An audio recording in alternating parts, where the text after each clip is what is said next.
伫咧台南的台湾文学馆，这个月推出新的文学展览，现场有真侪互动游戏，也互民众用上介轻松的方式了解到台湾文学的发展。你可以把自己的名字输入上去。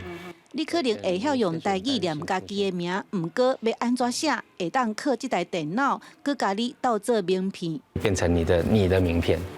那这个名片差别不同之处在于，它是白话字拼写的。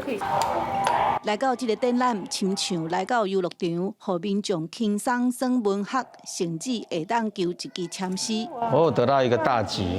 那这个是翁闹的小说的句子，我们这里面有27个作家的句子。这是台湾文学馆新推出的文学展览，除了小解台湾文学的发展历史，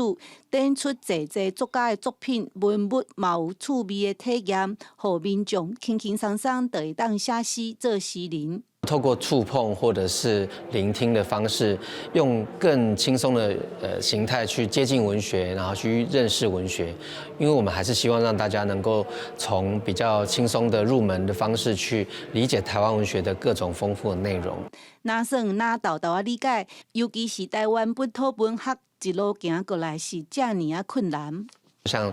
白话字书写的这样子的标音系统，或者是很多不同的作家利用台语也好，用自己的母语也好所创作的文学，我们都设法让它能够被看见，